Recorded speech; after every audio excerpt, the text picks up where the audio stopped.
Hello అండి, welcome to Alaikya's kitchen and blogs. అందరూ ఎలా ఉన్నారు? నేనైతే చాలా బాగున్నాను. మీరు కూడా బాగున్నారనే అనుకుంటున్నాను. ఇవాళ మన ఛానల్లో మీకు చూపించబోయే రెసిపీ వచ్చేసి మైసూర్ బోండా అండి. దీన్ని స్ట్రీట్ స్టైల్లో మనం ఇంట్లోనే ఎట్లా ప్రిపేర్ చేసుకోవచ్చో నేను మీకు ఇక్కడ కొలతలతో చూపిస్తాను. ప్రాసెస్లోకి వెళ్ళిపోదాము. నేను దీనికోసం ముందుగా ఒక కప్పు దాకా కొంచెం పులిసిన పెరుగుని తీసుకున్నాను. తర్వాత నేను దానిలోకి ఒక టేబుల్ స్పూన్ దాకా ఆయిల్ని వేసుకున్నాను. తర్వాత ఒక చిటికెడు వంట సోడాను కూడా వేసుకున్నానండి. వేసుకుని బాగా మిక్స్ చేసుకోవాలి. ఒక 2-3 నిమిషాల పాటు బాగా మిక్స్ చేసుకోవాలి. ఆ వంట సోడా అంతా కూడా బాగా మనకి డిజాల్వ్ అవ్వాలి పెరుగులో. బాగా మిక్స్ చేసుకోవాలి. తర్వాత నేను ఇక్కడ 1 కప్పు పెరుగు తీసుకున్నాను కాబట్టి 1 కప్పు దాకా మైదా పిండిని తీసుకున్నాను.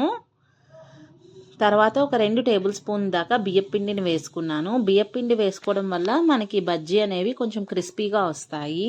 తర్వాత రుచికి సరిపడా సాల్ట్ని వేసుకుని పిండి మొత్తంని కూడా ఉండలు లేకుండా బాగా మిక్స్ చేసుకోవాలి.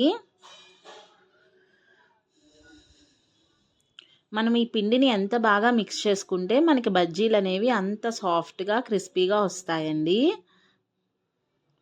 చూసారు కదా, ఇలా బీట్ చేసుకుంటూ పిండి మొత్తాన్ని కూడా ఎటువంటి ఉండలు లేకుండా బాగా మిక్స్ చేసుకోవాలి.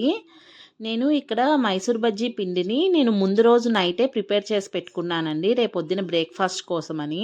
మనం ఇలా ముందు రోజు నైటే కలిపి పెట్టుకోవడం వల్ల మనకి బజ్జీలు అనేవి సాఫ్ట్గా ప్లఫీగా వస్తాయి. నైట్ అంతా కూడా పిండి చక్కగా నానుతుంది కదండి. నానటం వల్ల మనకి బజ్జీలు అనేవి బాగా ప్లఫీగా వస్తాయి.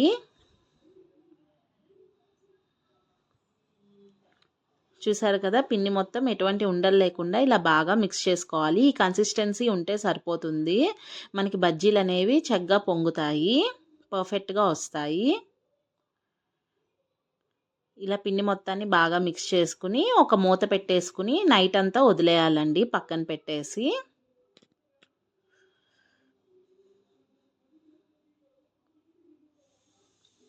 తర్వాత నెక్స్ట్ డే మార్నింగ్ ఒకసారి మళ్ళీ ఈ పిండి మొత్తాన్ని కూడా బాగా మిక్స్ చేసుకుని బజ్జీలు వేసుకోవడమే.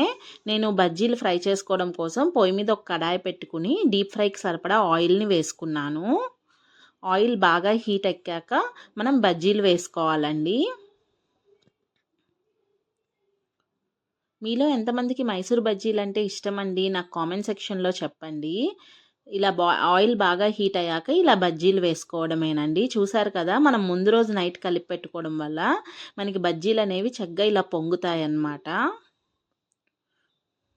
మనకి పిండి ఎంతసేపు నానితే మనకి బజ్జీలు అనేవి అంత బాగా వస్తాయి. ఇదేనండి మైసూర్ బజ్జీలుకి టిప్, బాగా రావాలి అంటే. చూసారు కదా చక్కగా ఎంత బాగా పొంగుతున్నాయో మైసూర్ బజ్జీలు. చక్కగా పొయ్యిని మీడియం ఫ్లేమ్లో పెట్టుకుని 2 వైపులా కూడా చక్కగా గోల్డెన్ బ్రౌన్ కలర్ వచ్చేంత వరకు బజ్జీలని ఫ్రై చేసుకోవాలి. మంటను హై ఫ్లేమ్లో మాత్రం పెట్టద్దండి. పెడితే ఏమవుతుందంటే మనకి పైన వేగిపోతాయి కానీ లోపల పిండి పిండిగా ఉంటాయి. అందుకే చక్కగా మీడియం ఫ్లేమ్లో పెట్టుకుని 2 వైపులా కూడా గోల్డెన్ బ్రౌన్ కలర్ వచ్చేంత వరకు వేయించుకుంటే సరిపోతుంది. ఈ మైసూర్ బజ్జీలని మనం హెల్దీ వర్షన్లో చేసుకోవాలి అంటే గోధుమ పిండితో కూడా చేసుకోవచ్చండి. ఈసారి నేను మీకు ఎప్పుడైనా వీడియోలో చూపిస్తాను గోధుమ పిండితో ఎట్లా చేసుకోవచ్చు అనేది. గోధుమ పిండితో కూడా మనకి టేస్ట్ బాగుంటాయండి.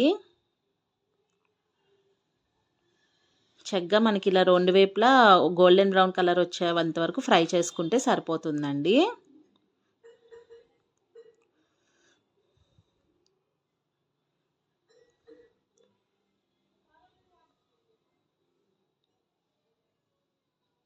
తర్వాత నేను ఇలా మిగిలిన బజ్జీల పిండిని కూడా వేసేసుకున్నాను. అంతేనండి, మనకి ఎంతో చక్కగా స్ట్రీట్ స్టైల్ టేస్ట్తో మనం ఇంట్లోనే చక్కగా హెల్తీగా పిల్లలకి ప్రిపేర్ చేసి పెట్టచ్చండి మైసూర్ బజ్జీలని.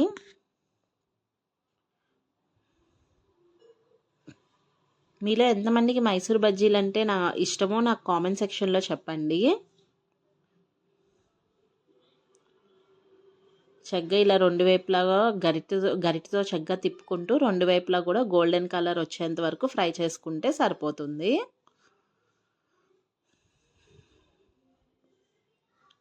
అంతేనండి. ఎంతో సింపుల్‌గా మనకి బయట బండి మీద దొరికే టేస్ట్‌తో మనం ఇంట్లోనే ఇలా మైసూర్ బజ్జీలని ప్రిపేర్ చేసేసుకోవచ్చు.